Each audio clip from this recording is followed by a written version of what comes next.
Shalom, selamat pagi saudara-saudariku yang dikasihi Yesus Kristus Sang Putra Allah. Kita bertemu lagi dalam Renungan Pagi yang dibawakan oleh Pendeta Drison Ginting dengan tema khas Bersama Allah di Waktu Fajar. Semoga firman Allah bersama Anda sepanjang hari. Shalom saudara yang kekasih dalam nama Tuhan. Renungan kita pada hari ini Sabtu 5 Februari 2022 dengan judul Kristus mengasihi miliknya hingga akhir zaman. Ayatnya di dalam Yohanes 13 ayat yang pertama. Sementara itu, sebelum hari raya Paskah mulai, Yesus telah tahu bahwa saatnya sudah tiba untuk beralih dari dunia ini kepada Bapa. Sama seperti ia senantiasa mengasihi murid-muridnya, demikianlah sekarang ia mengasihi mereka sampai kepada kesudahannya. Di ruang atas di suatu tempat kediaman di Yerusalem, Kristus sedang duduk di sekeliling meja dengan murid-muridnya. Mereka telah berhimpun untuk merayakan Paskah. Juru selamat ingin mengadakan pesta ini tersendiri dengan ke-12 muridnya. Ia mengetahui bahwa saatnya sudah tiba. Ia sendirilah anak domba Paskah yang sebenarnya. Dan pada hari Paskah itu dimakan, ia akan dikorbankan.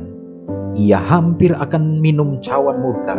Tidak lama lagi, ia harus menerima baptisan penderitaan yang terakhir. Kini ia sudah dalam bayang-bayang salib dan rasa sakit sedang menyiksa hatinya. Ia mengetahui bahwa ia akan ditinggalkan pada saat ia dikhianati.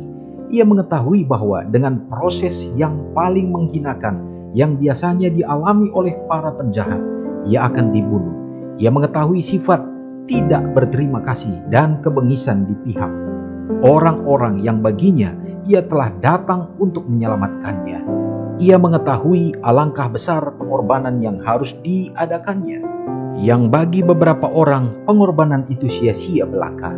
Karena mengetahui segala perkara yang ada di hadapannya, dengan sendirinya ia dapat dikuasai dengan pikiran perihal ia direndahkan serta penderitaannya. Tetapi ia memandang kepada ke-12 murid yang bersama-sama dengan dia sebagai miliknya sendiri, dan yang sesudah ia dihinakan dan diperlakukan dengan bengisnya akan ditinggalkan untuk berjuang dalam dunia. Pikirannya tentang apa yang harus dideritanya sendiri selalu dihubungkan dengan murid-muridnya. Ia tidak berpikir mengenai dirinya sendiri. Perhatiannya bagi mereka paling utama dalam pikirannya. Saudara yang kekasih dalam nama Tuhan, poin-poin penting dalam perenungan pada saat ini menunjukkan kepada kita bagaimana kita sebagai orang yang berdosa yang ditebus oleh Tuhan. Walaupun pengorbanan itu ditujukan dan dianugerahkan kepada setiap orang, tetapi ada juga pengorbanan itu bagi seseorang akan menjadi sia-sia. Namun semua itu, kematahuannya tidak membuat dia untuk surut dalam melakukan penebusan itu. Inilah perhatian dan bukti kasih Allah kepada saudara dan saya. Semoga hari ini kita melihat itu dan kita akan lebih berpengharapan dan lebih mengasihi Tuhan kita. Mari kita sama-sama berdoa.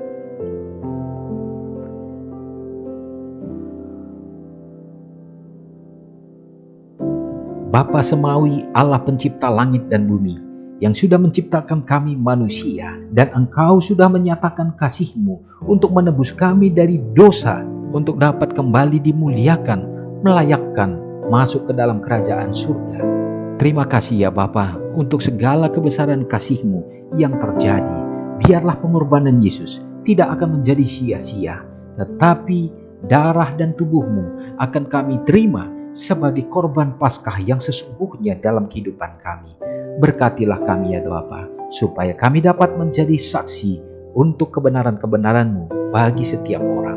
Tuhan, hari ini biarlah kami dapat memuliakan Tuhan di sepanjang hari ini, agar kiranya Bapa, puji-pujian, doa-doa, dan firman untuk dapat selalu memenuhi hati kami.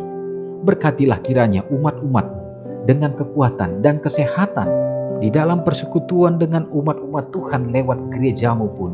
Biarlah ada persatuan dan kebersamaan yang membawa kebahagiaan, sukacita untuk dinikmati. Agar kiranya gereja-Mu juga menjadi saluran kasih, saluran terang yang akan mempersiapkan jiwa-jiwa menantikan kedatangan Tuhan. Ya Bapa, berkatilah kiranya pimpinan-pimpinan gereja untuk mengarahkan pelayanan di atas muka bumi ini.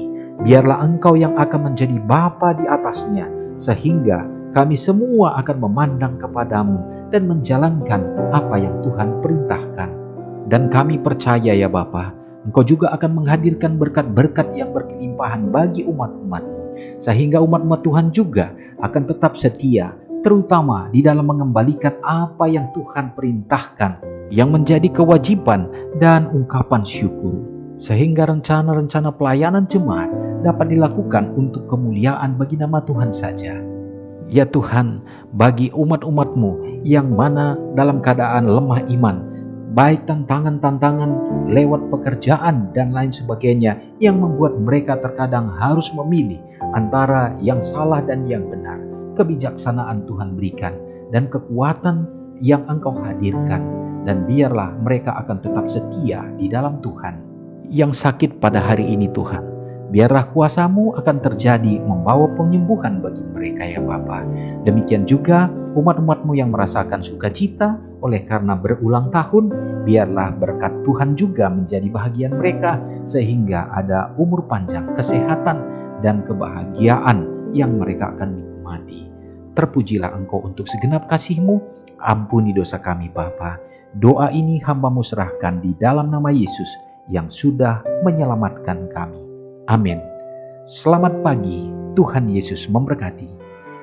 Ingatlah Matius 5 ayat 13-16. Biarlah kamu menjadi garam yang mengasinkan dan terang yang menyinari kehidupan orang lain. Jangan lupa subscribe, like, dan share ke seluruh dunia.